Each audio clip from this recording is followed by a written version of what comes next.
Assalamualaikum warahmatullahi wabarakatuh. Perkenalkan, nama saya Muhammad Reza Nur Aprilianto, NIM 2708 dari kelas ME. Di sini saya membuat video tugas memenuhi UAS kepemimpinan.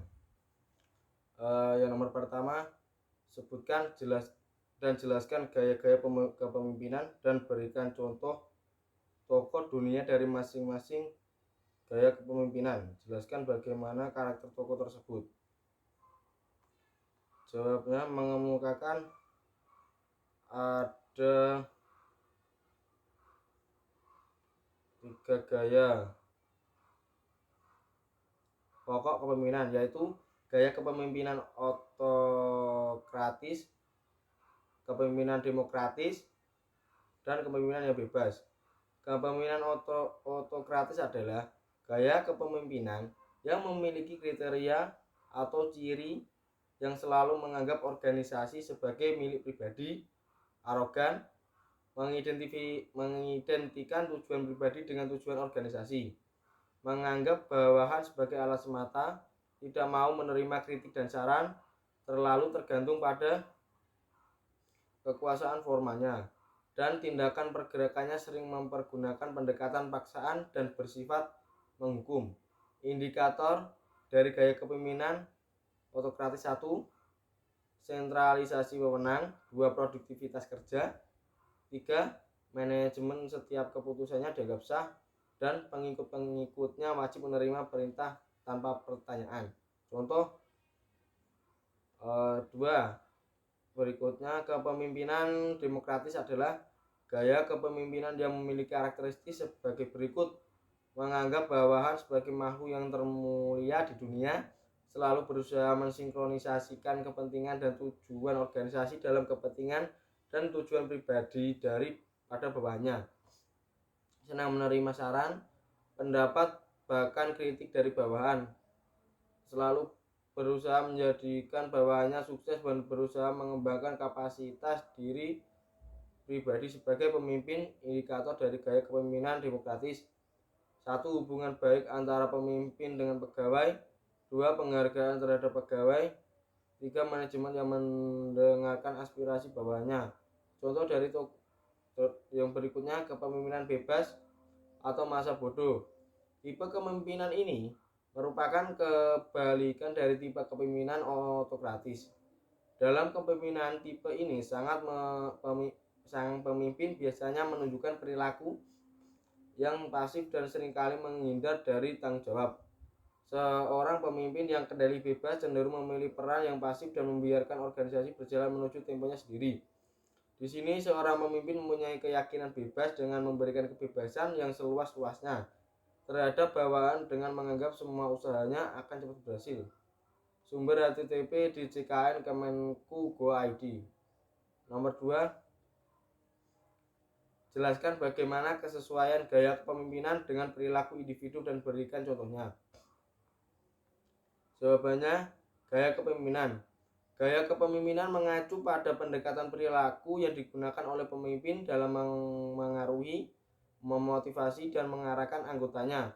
Setiap jenis gaya kepemimpinan menentukan cara pemimpin dalam menerapkan rencana dan strategi untuk mencapai tujuan yang ditetapkan, sekaligus memperhatikan harapan para pemangku kepentingan serta kesejahteraan dan keamanan anggota timnya. Kepemimpinan yang efektif lebih banyak bergantung pada gaya kepemimpinan. Kemampuan seorang pemimpin dalam mengambil kendali dan keputusan sangatlah penting.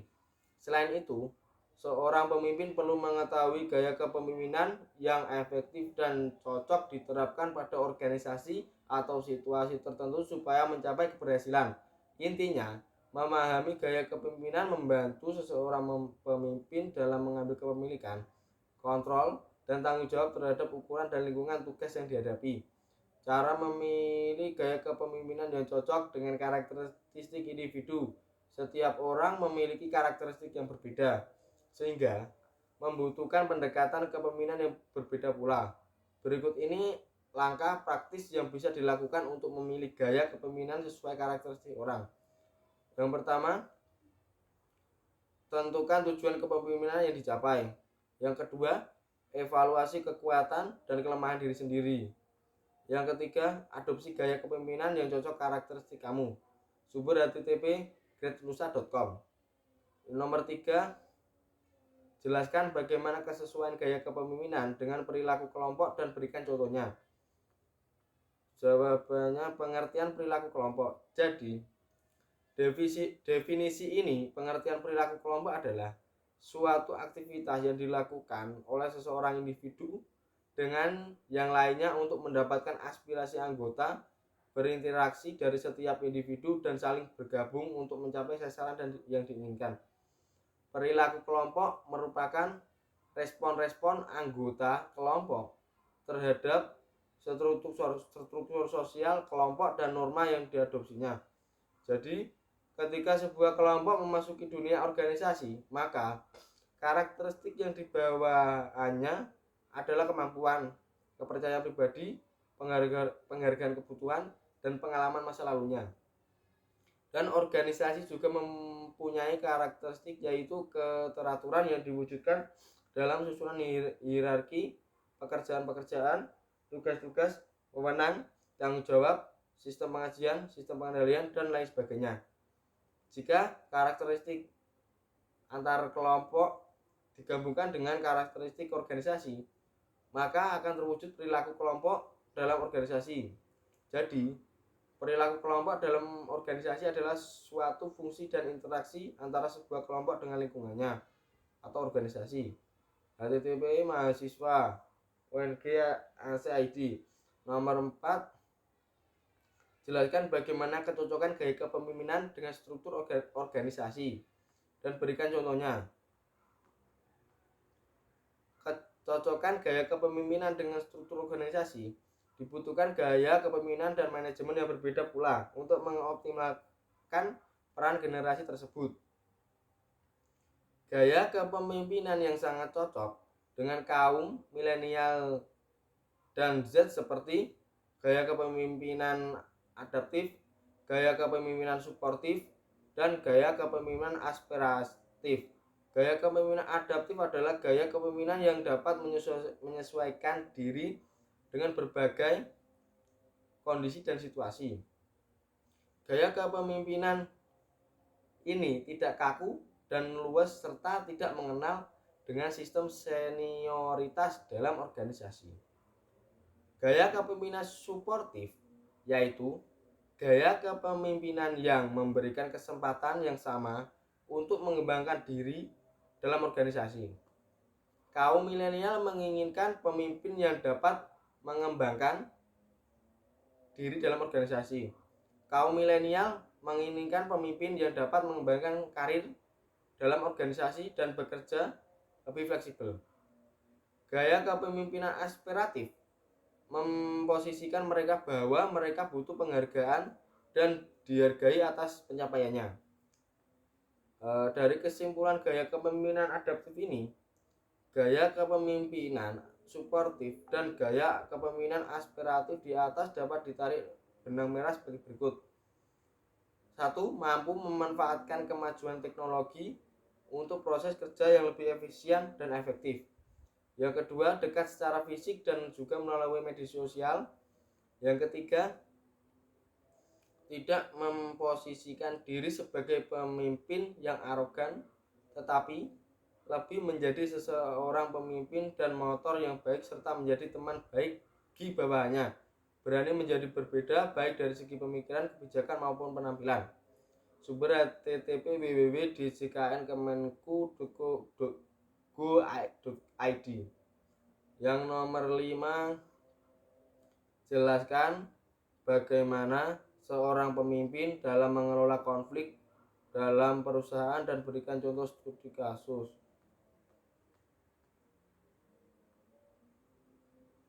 Peran pemimpin dalam menyelesaikan konflik dan stres dalam organisasi sangatlah dominan.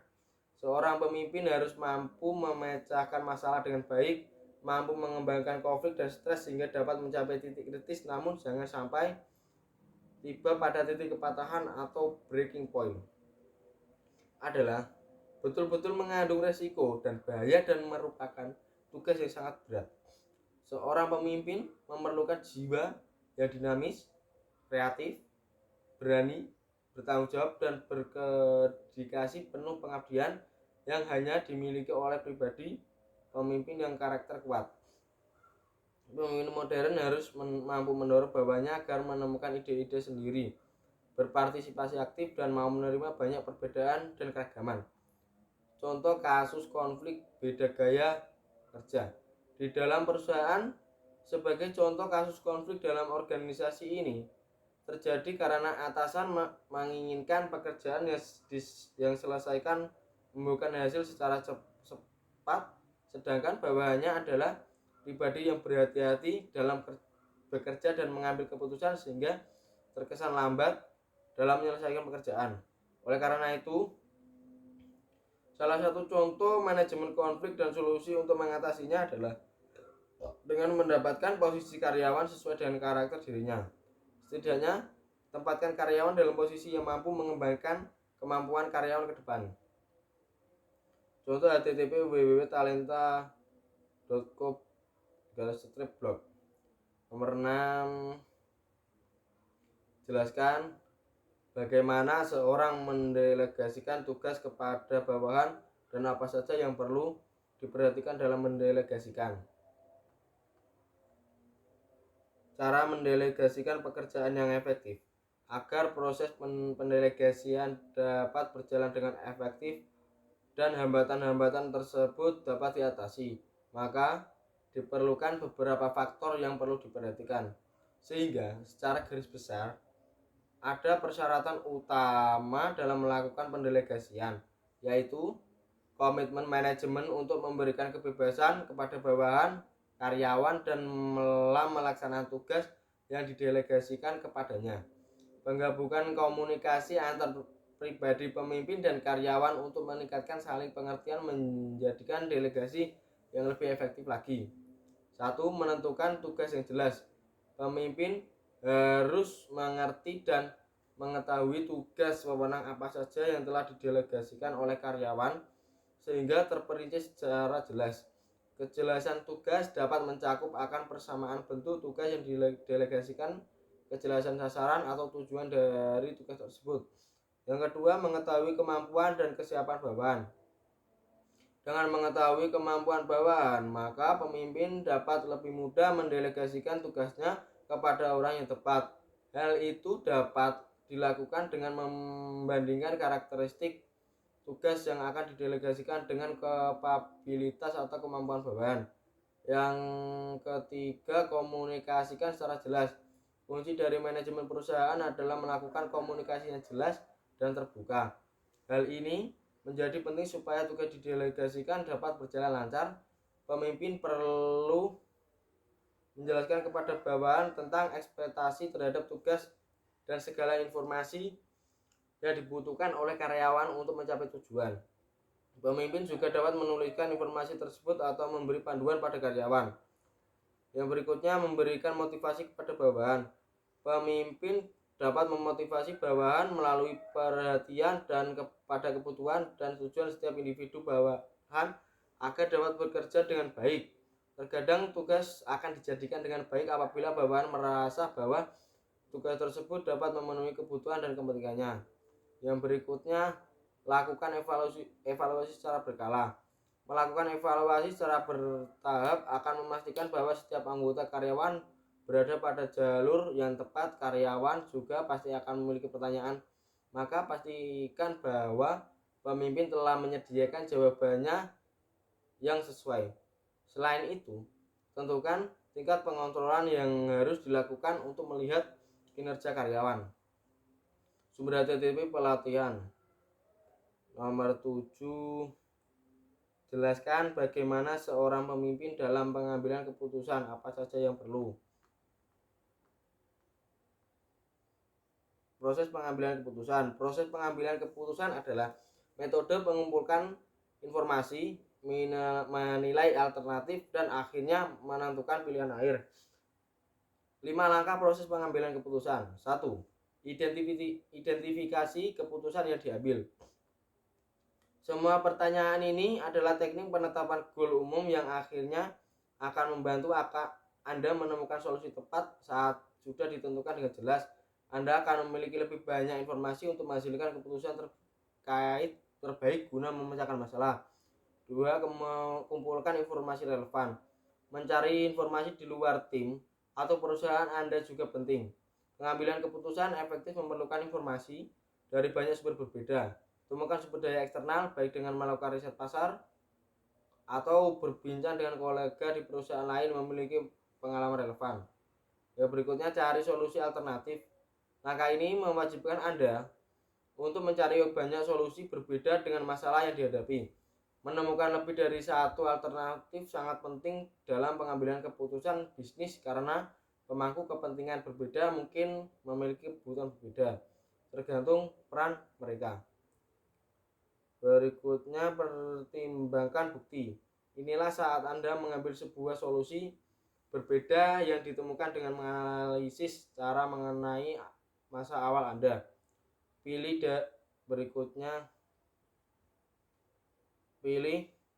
dari sejumlah alternatif.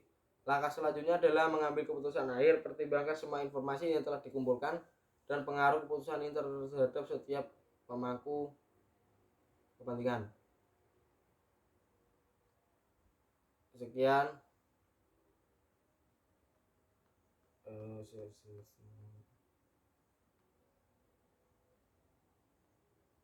http://asana.com.